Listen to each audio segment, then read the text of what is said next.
Hello dear friends, स्वागत है आपका अपने यूट्यूब चैनल SD एजुकेशन पे।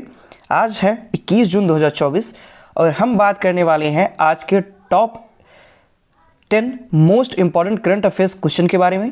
ये क्वेश्चंस जो हैं बहुत ही इंपॉर्टेंट होने वाले हैं। किसी भी कम्पिटिटिव एग्जाम की अगर आप तैयारी कर रहे हैं तो उसके लिए बहुत ही ज़्यादा ये जो प्रश्न हैं करंट अफेयर्स के, ये बहुत ही ज़्यादा इंपॉर्टेंट होने वाले हैं। तो आज 21 जून है और हम बात करेंगे 21 जून के इंपॉर्टेंट करंट अफेयर्स क्वेश्चंस। अगर क्वेश्चन आपको पसंद आते हैं तो प्लीज़ वीडियो को लाइक ज़रूर करें, दोस्तों के साथ अपने अधिक से अधिक शेयर करें और हमारे चैनल को सब्सक्राइब भी करें ताकि करंट अफेयर्स या इससे रिलेटेड कोई भी अन्य टॉपिक्स की अगर वीडियो है तो उसका नोटिफिकेशन आपको मिलता रहे। तो चलिए शुरू करते हैं अपने पहले क्वेश्चन के साथ। हमारा सबसे पहला प्रश्न है कि हाल ही में विश्व शरणार्थी दिवस कब मनाया गया, यानी कि जो विश्व शरणार्थी दिवस होता है, वर्ल्ड रिफ्यूजी डे, ये कब मनाया गया। तो फर्स्ट ऑप्शन है 18 जून, सेकंड ऑप्शन है 17 जून, थर्ड ऑप्शन है 20 जून और फोर्थ ऑप्शन है 21 जून। तो इस प्रश्न का सही जवाब हो जाएगा ऑप्शन नंबर थर्ड, यानी कि 20 जून को विश्व शरणार्थी दिवस मनाया जाता है। आगे बढ़ते हैं तो वर्ल्ड रिफ्यूजी डे जो है ये प्रत्येक वर्ष 20 जून को मनाया जाता है। इस वर्ष भी 20 जून 2024 को भी यह मनाया गया। आगे अगर हम इसके बारे में बात करें तो हर साल 20 जून को विश्व शरणार्थी दिवस मनाया जाता है। यह एक अंतर्राष्ट्रीय दिवस है जो दुनिया भर के शरणार्थियों को जश्न मनाने और सम्मान देने के लिए समर्पित है। यानी कि जो भी शरणार्थी होते हैं, दुनिया भर के जो भी रिफ्यूजी होते हैं, रिफ्यूजी का मतलब क्या होता है, शरणार्थी का मतलब क्या होता है कि ऐसे व्यक्ति जो किसी भी कारणवश, चाहे वो किसी भी कमाने के जरिए हो या फिर कोई भी अन्य कारण हो, किसी भी कारणवश जो एक दूसरे से दूसरे देश जाते हैं, वहाँ पर रहते हैं, कमाते हैं, तो उन सब वो सभी शरणार्थी कहलाते हैं। तो वो जो शरणार्थी होते हैं, जो रिफ्यूजी होते हैं, किसी भी कारणवश वो एक कंट्री से दूसरी कंट्री में जा रहे होते हैं, तो वही जो होते हैं वो शरणार्थी कहलाते हैं, रिफ्यूजी कहलाते हैं। तो उनके बारे में उनको सम्मान देने के लिए, क्योंकि वो विभिन्न प्रकार की, जहाँ वो जाते हैं रहते हैं, वहाँ पर विभिन्न प्रकार की कठिनाइयों का उनको सामना करना पड़ता है। क्योंकि आप जिस कंट्री से हैं उस कंट्री से आप दूसरे कंट्री को जाते हैं तो हर चीज़ में वो चेंज आता है, चाहे भाषा से संबंधित हो, रहन सहन से संबंधित हो, खाने पीने से संबंधित हो, इन सभी कठिनाइयों का उनको सामना करना पड़ता है। तो इन सभी कठिनाइयों को सामना करते हुए वो वहाँ पर रहते हैं, उनसे लड़ते हैं इन कठिनाइयों से। तो इसीलिए उनको सम्मान देने के लिए, उनको क्या कुछ कठिनाइयों को सामना करना पड़ता है, उसको जानने के लिए यह जो दिवस है यह मनाया जाता है। इस दिवस की स्थापना संयुक्त राष्ट्र द्वारा, यानी कि यह जो दिवस है इसकी स्थापना संयुक्त राष्ट्र द्वारा 20 जून 2001 को की गई थी कि जो 20 जून है इस दिन हम विश्व शरणार्थी दिवस या वर्ल्ड रिफ्यूजी डे मनाएंगे। अगर थीम की बात करते हैं तो इस वर्ष की जो थीम है वो है एवरीवन इज़ वेलकम, यानी कि हर किसी का स्वागत है। Everyone is welcome most important ये थीम है, क्योंकि अगर थीम छोटी होती है तो बहुत ज़्यादा इंपॉर्टेंट हो जाती है। तो ये परीक्षा में पूछे जाने की संभावना है कि जो विश्व शरणार्थी दिवस है इसकी थीम 2024 की क्या थी। तो एवरीवन इज़ वेलकम या हर किसी का स्वागत है, यह थीम थी। बढ़ते हैं अपने अगले प्रश्न की ओर। हमारा अगला प्रश्न है, हाल ही में अडानी समूह किस देश में 570 मेगावाट का हरित जल विद्युत संयंत्र लगाएगा। यानी कि जो अडानी ग्रुप है, अडानी समूह है, वह किस देश में 570 मेगावाट का जो हरित यानी कि ग्रीन जल विद्युत संयंत्र है इसको लगाया जाएगा अडानी समूह के द्वारा। तो फर्स्ट ऑप्शन यानी कि भूटान, नेपाल, बांग्लादेश या श्रीलंका। तो इस प्रश्न का सही जवाब हो जाएगा ऑप्शन फर्स्ट, यानी कि भूटान में अडानी समूह के द्वारा 570 मेगावाट का हरित जल विद्युत संयंत्र लगाया जाएगा। तो अडानी जो समूह है वह भूटान में 570 मेगावाट का, यानी कि 570 मेगावाट का जो ग्रीन हाइड्रो पावर प्लांट है, यानी कि ग्रीन हाइड्रो पावर प्लांट ये लगाया जाएगा किसके द्वारा, अडानी समूह के द्वारा। तो 16 जून को थिम्पू, यानी कि भूटान में जो थिम्पू है वहाँ पर थिम्पू में भूटान के जो नरेश, जिनका नाम है जिग्मे खेसर नामग्याल वांगचुक, और वहाँ के जो प्रधानमंत्री हैं तो उन प्रधानमंत्री का नाम है दाशो सेरिंग तोबगे, यानी कि वहाँ के जो प्रधानमंत्री उनका नाम है दाशो सेरिंग तोबगे, ये भूटान के प्रधानमंत्री हैं। उनसे मुलाकात की और भूटान के चूखा प्रांत में 570 मेगावाट के ग्रीन हाइड्रो प्लांट के निर्माण के लिए समझौते पर हस्ताक्षर भी किए गए। यानी कि जो अडानी ग्रुप्स हैं इनके द्वारा 16 जून को थिम्पू में, भूटान के थिम्पू में जो भूटान के नरेश हैं जिग्मे खेसर नामग्याल वांगचुक और भूटान के जो प्रधानमंत्री हैं वो दासो सेरिंग तोबगे से मुलाकात की। और भूटान में कहाँ पर यह जो प्लांट है यह लगाया जाएगा, तो भूटान के चूखा प्रांत में 570 मेगावाट के ग्रीन हाइड्रो प्लांट के निर्माण के लिए तो इसके समझौते पर हस्ताक्षर कर दिए गए हैं। अगले प्रश्न की ओर अगर हम बढ़ते हैं तो किस देश ने यूक्रेन शांति सम्मेलन के घोषणा पत्र से स्वयं को अलग रखा है, यानी कि ऐसा कौन सा देश है जिसने यूक्रेन शांति सम्मेलन यानी कि जो यूक्रेन का शांति सम्मेलन हुआ उसमें घोषणा जो पत्र हुआ कि शांति स्थापित की जानी चाहिए, क्योंकि यूक्रेन और रूस का जो कॉन्फ्लिक्ट चल रहा है तो उसको शांत करने के लिए, उसको समाप्त करने के लिए जो यूक्रेन शांति सम्मेलन है ये आयोजित किया गया, तो उसमें घोषणा पत्र जारी किया गया। तो उस घोषणा पत्र से किस देश ने स्वयं को दूर रखा या अलग रखा? तो फर्स्ट ऑप्शन है भारत, सेकंड ऑप्शन है चीन, थर्ड ऑप्शन है जर्मनी और फोर्थ ऑप्शन है फ्रांस। तो इस प्रश्न का सही जवाब हो जाएगा ऑप्शन नंबर फर्स्ट, यानी कि जो भारत है तो भारत ने यूक्रेन शांति सम्मेलन के घोषणा पत्र से स्वयं को अलग रखा है। तो क्यों अलग रखा है, किस लिए अलग रखा है, इसके बारे में हम जानते हैं। तो 2 दिवसीय यूक्रेन शांति पर शिखर सम्मेलन जो है वो 15 और 16 जून को स्विट्जरलैंड द्वारा अपनी वार्गन स्टॉक शहर में आयोजित किया गया था। यानी कि जो यूक्रेन शांति शिखर सम्मेलन था यह कहाँ पर आयोजित किया गया था, तो ये स्विट्जरलैंड में वार्गन स्टॉक नामक शहर में आयोजित किया गया था। और इसी आयोजन में, इसी सम्मेलन में जो भारत है मतलब जो भारत ने यूक्रेन शांति सम्मेलन के घोषणा पत्र से स्वयं को अलग रखा, यानी कि उस पर किसी भी प्रकार के हस्ताक्षर नहीं किए। अगले पॉइंट की अगर हम बात करते हैं तो जो भारत है उसने इस घोषणा पत्र से अपने आप को क्यों दूर रखा, इसके बारे में अगर बात करते हैं तो भारत ने कहा कि अगर शांति समाधान दोनों पक्षों को स्वीकार हो तो क्षेत्र में स्थायी शांति हो सकती है। यानी कि जो भारत देश ने बताया कि अगर शांति समाधान होना है तो किसी एक पक्ष से नहीं बल्कि दोनों पक्षों को जब तक स्वीकार नहीं होगा तब तक क्षेत्र में जो स्थायी शांति है वह स्थायी शांति नहीं हो सकती। भारत का यह रुख था कि रूस की भागीदारी के बिना क्षेत्र में कोई शांति नहीं हो सकती और चूंकि विज्ञप्ति रूस के दृष्टिकोण के ध्यान में रखे बिना जारी की गई थी इसीलिए भारत ने विज्ञप्ति पर हस्ताक्षर करने से इनकार कर दिया। यानी कि भारत का ये मानना है कि अगर शांति, मान लीजिए 2 देश हैं, मान लीजिए 2 व्यक्ति हैं और दोनों व्यक्ति अगर किसी भी बात को लेकर के झगड़ा कर रहे हैं तो जब तक उन दोनों व्यक्तियों को नहीं समझाया जाएगा, दोनों व्यक्ति जब तक नहीं चाहेंगे तब तक वो शांत नहीं हो सकता है। तो इसी प्रकार भारत ने भी बताया कि जब तक दोनों पक्षों को शांति स्वीकार नहीं होगी तब तक यह जो क्षेत्र है मतलब कि उसी क्षेत्र में स्थायी शांति हो सकती है, क्योंकि जब अगर शांति समाधान दोनों पक्षों को स्वीकार हो तो उस क्षेत्र में स्थायी शांति हो सकती है। और भारत ने बताया कि रूस की भागीदारी के बिना, यानी कि अगर रूस की किसी प्रकार की कोई भागीदारी नहीं है तो उसके बिना क्षेत्र में कोई शांति नहीं हो सकती। और चूंकि यह जो विज्ञप्ति है या जो घोषणा पत्र है यह रूस के दृष्टिकोण को ध्यान में रखे बिना जारी की गई थी, यानी कि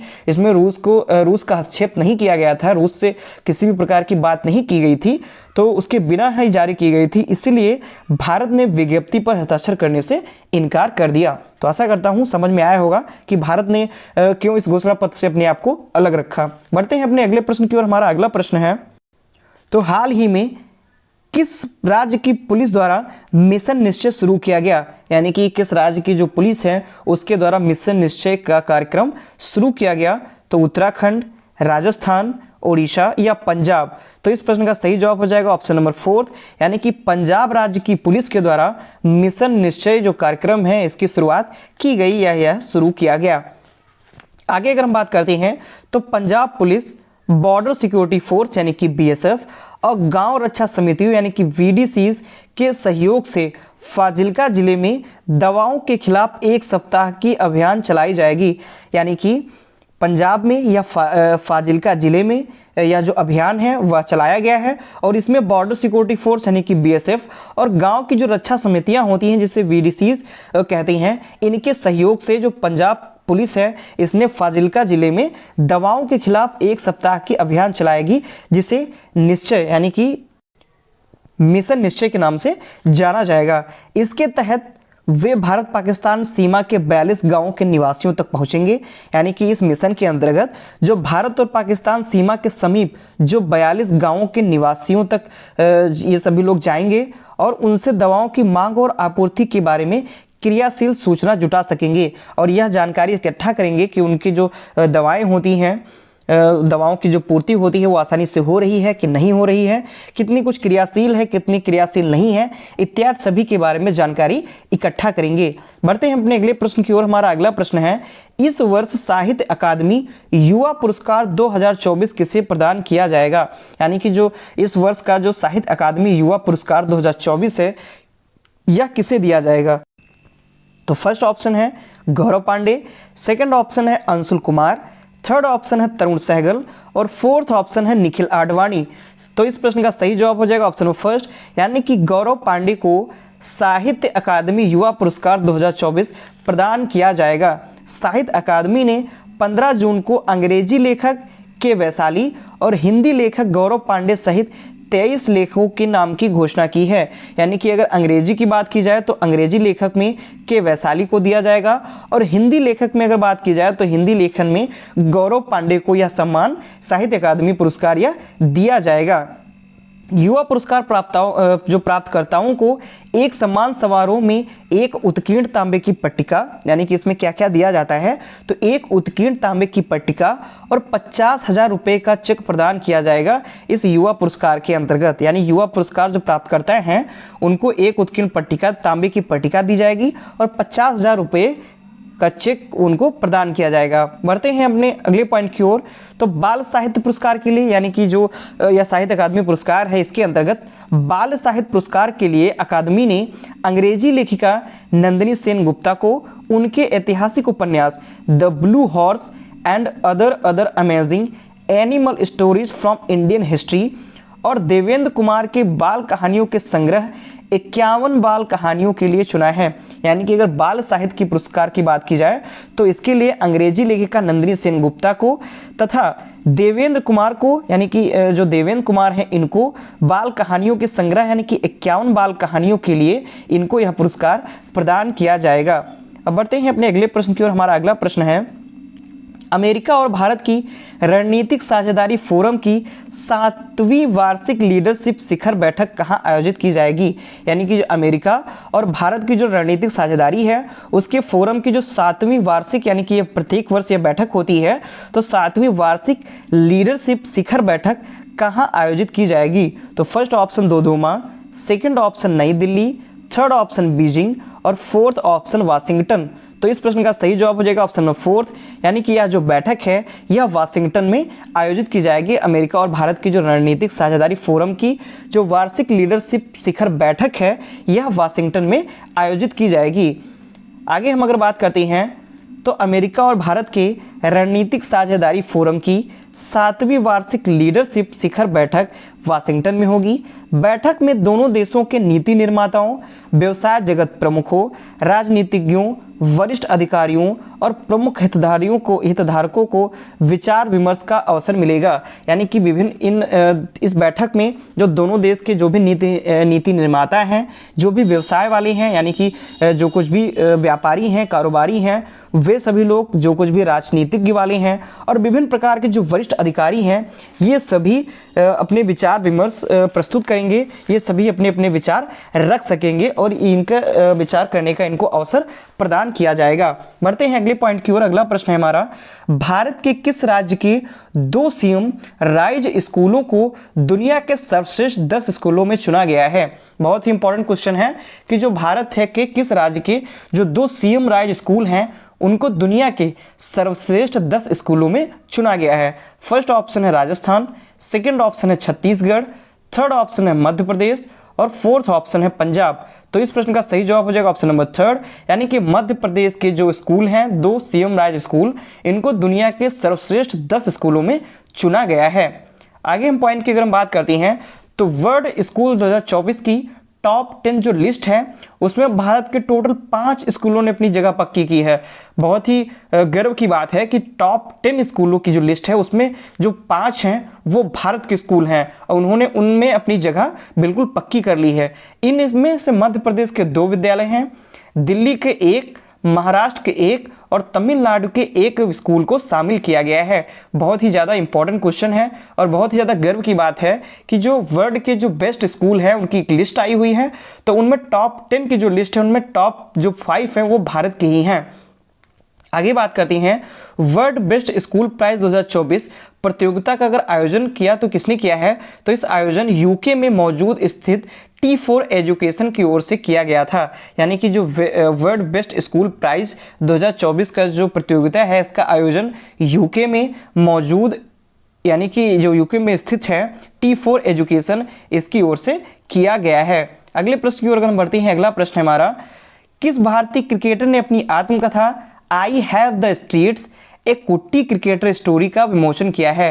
यानी कि ये एक भारतीय क्रिकेटर हैं, उनकी यह आत्मकथा है जिसका नाम है आई हैव द स्ट्रीट्स एक कुट्टी क्रिकेट स्टोरी, इसका विमोचन किया गया है। फर्स्ट ऑप्शन है दिनेश कार्तिक, सेकंड ऑप्शन है रविचंद्र अश्विन, थर्ड ऑप्शन है सुरेश रैना, फोर्थ ऑप्शन है अंबाती रायडू।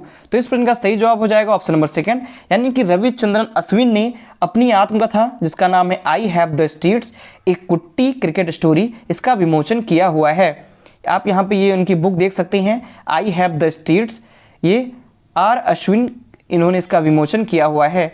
आगे पॉइंट की अगर हम बात करते हैं तो प्रसिद्ध लेखक सिद्धार्थ मोगा के साथ सहलेखित यह पुस्तक पाठकों को अश्विन के पेशेवर क्रिकेटर बनने से पहले के जीवन और समय की एक आकर्षक यात्रा पर ले जाने का वायदा करती है। यानी कि इसके लेखक कौन है, सिद्धार्थ मोगा, और इसके साथ में सहलेखक की भूमिका किसने निभाई है, अश्विन जो है उन्होंने, यानी आर अश्विन जो है इन्होंने और जो सिद्धार्थ मोगा है इन दोनों ने मिल करके ये पुस्तक लिखी हुई है। और इस पुस्तक में जो आर अश्विन है इनके क्रिकेटर बनने से जो भी इनका पहले का जीवन है, यानी कि क्रिकेट में आने से पहले का इनका जो जीवन है उन सभी के बारे में इसके अंतर्गत बताया गया है, क्योंकि यह इनकी आत्मकथा है और इन्होंने अपनी आत्मकथा में क्रिकेटर बनने से पहले के जो भी अनुभव हैं उनको इसमें वर्णित किया हुआ है। बढ़ते हैं अपने अगले प्रश्न की ओर। हमारा अगला प्रश्न है, हाल ही में नया डाक कानून डाकघर अधिनियम 2023 कब से लागू हुआ।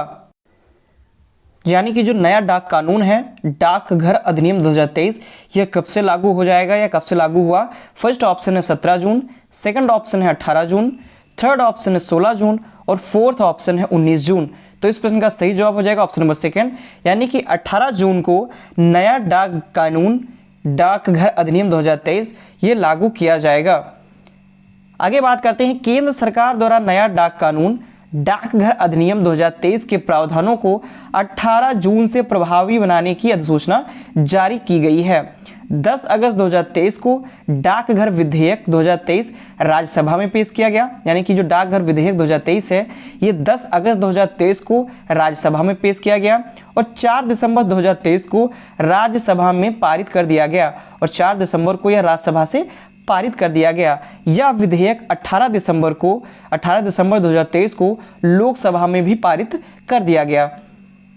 अगले पॉइंट की ओर अगर हम बढ़ते हैं तो अगला प्रश्न है हमारा, हाल ही में dedicated freight corridor corporation of India limited के अगले एमडी के रूप में किसे चुना गया है। यानी कि जो dedicated freight corridor corporation of India limited है इसके अगले एमडी किसे नियुक्त किया गया है। तो फर्स्ट ऑप्शन है दिलीप अवस्थी, सेकंड ऑप्शन है अमित गोयल, थर्ड ऑप्शन है प्रवीण कुमार, फोर्थ ऑप्शन है दिनेश त्रिपाठी। तो इस प्रश्न का सही जवाब हो जाएगा option number third, Praveen Kumar. यानी कि dedicated freight corridor corporation of India limited के अगले एमडी के रूप में प्रवीण कुमार को चुना गया है। किसको चुना गया है, प्रवीण कुमार को चुना गया है। अगर वर्तमान की बात की जाए तो जो वर्तमान में प्रवीण कुमार हैं ये DFCCIL में ही कार्यकारी निदेशक के रूप में कार्यरत हैं। यानी कि जो DFCCIL है यानी dedicated freight corridor corporation of India limited यानी DFCCIL, इसमें वर्तमान में जो प्रवीण कुमार हैं ये कार्यकारी निदेशक के रूप में कार्यरत हैं और इनको ही एमडी के रूप में यानी DFCCIL के एमडी के रूप में इनको ही नियुक्त कर दिया गया है। तो ये थे आज के हमारे top 10 most important current affairs questions जो कि किसी भी एग्जाम के लिए बहुत ही महत्वपूर्ण होने वाले हैं। तो आशा करता हूँ ये क्वेश्चंस और ये जो वीडियो है वो आपको पसंद आई होगी। अगर वीडियो पसंद आती है तो प्लीज़ वीडियो को लाइक करें, अपने दोस्तों के साथ इसको अधिक से अधिक शेयर करें और हमारे चैनल को सब्सक्राइब भी करें। धन्यवाद।